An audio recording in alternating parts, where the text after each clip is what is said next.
IT advance 2015 में जो question नजर आ रहा है, यहाँ पे कहता है कि एक फैमिली ऑफ सर्कल्स है with centre lie on y equal to x line.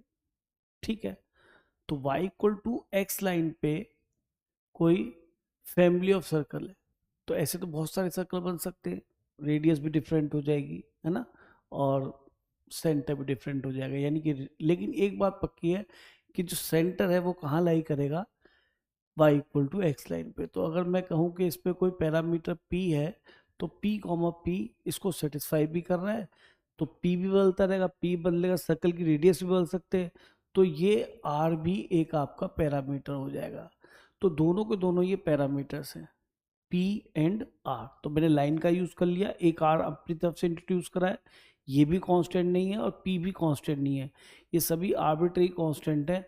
क्योंकि दो आर्बिट्री कांस्टेंट आए हैं, तो जो डिफरेंशियल इक्वेशन हम बनाएंगे with the help of curve, तो उस डिफरेंशियल इक्वेशन में आपको सेकंड डेरिवेटिव जरूर नजर आएगा, क्योंकि आपको दो बार डिफरेंशिएट करने की इजाज़त मिली है, being you have two parameters arbitrary constant.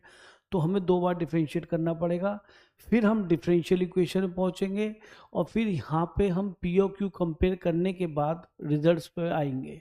Equation of circle क्या बनेगा, x minus centre y minus यहाँ पे भी सेंटर से आएगा ये, इक्वल टू आर स्क्वायर, ये हमारा सर्कल बनेगा। p और r इसके अंदर बदल रहे हैं ना, तो ये फैमिली ऑफ सर्कल इसी वजह से हो गया। तो हमें दो बार डिफरेंशिएट करना है, और फिर डिफरेंशिएट करके हमें इनमें से आर्बिट्री कांस्टेंट p और r को एलिमिनेट करना है।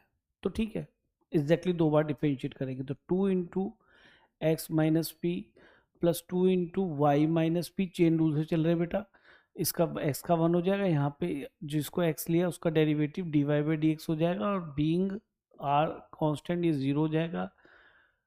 2 से आप डिवाइड कर दीजिए, एक बार और डिफरेंशिएट कीजिए, तो x का 1 p का 0। अब यहाँ पे लगाना पड़ेगा आपको प्रोडक्ट रूल, तो y का डेरिवेटिव तो हो गया dy बाई डी एक्स, और dy बाई डी एक्स का क्या बन जाएगा, ये होल स्क्वायर, प्रोडक्ट रूल से ये सेम रहेगा तो होल स्क्वायर बन गया।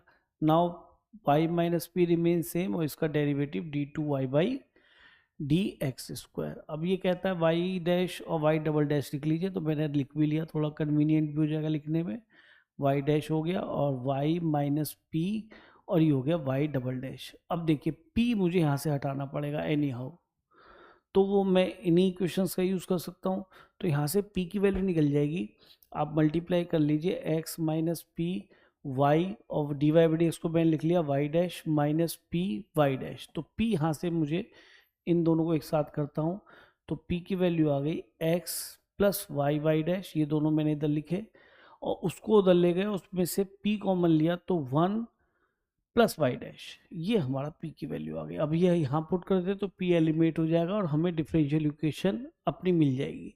तो ये बन गया 1 प्लस वाई डैश का square plus y minus p, p की वैल्यू क्या है, x plus y y dash upon, यहाँ आएगा 1 प्लस वाई डैश, और पूरे का ब्रैकेट है यहाँ पे, और y double dash equal to 0। तो p भी एलिमिनेट हो चुका, अब तो इक्वेशन हमारी आने वाली है जिससे हमें कंपेयर करना है।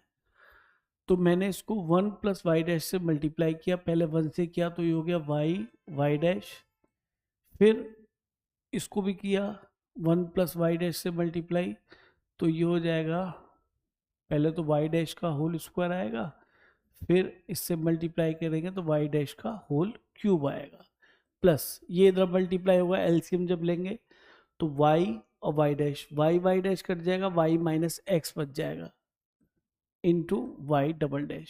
देखिए दो काम कर दिए मैंने, एलसीएम में ले लिया और पूरे इक्वेशन को y प्लस वाई डैश से भी मल्टीप्लाई कर दिया।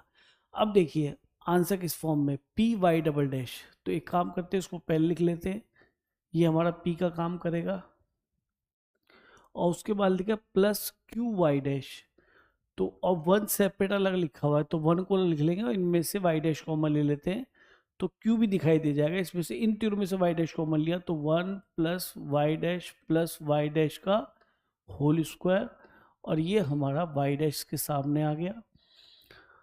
ठीक है जी। और +1 जरा एक मिनट फिर देखें उसने P और Q को क्या बोला है। ये P है ये पूरा, और ये पूरा Q है। जरा देखें, इसने बोला कि y dash is dy by d x, और ये बोला है P Q R function of x y and y डैश। तो ठीक है, चलेगा, x y है और Q में y डैश ही है, डबल डैश नहीं है। तो y डैश ये बाहर भी लिखा है, वो बाहर भी आ गया हमारे यहाँ पे, ये रहा y डैश। तो on comparing we have p equal to y minus x and q equal to 1 plus y dash plus y dash का स्क्वायर। अब चेक करते हैं आंसर। तो p तो यहाँ से y माइनस एक्स आ गया, ये तो हमारा करेक्ट हो ही गया।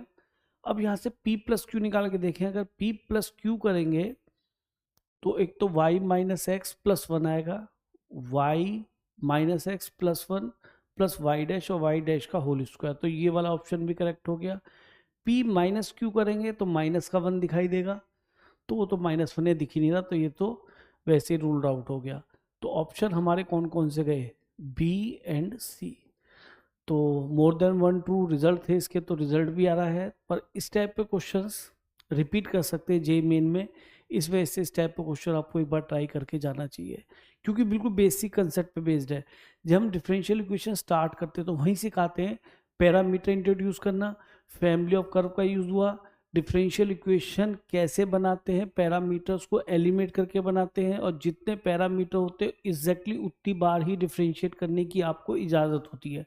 तो वही काम मैंने किया।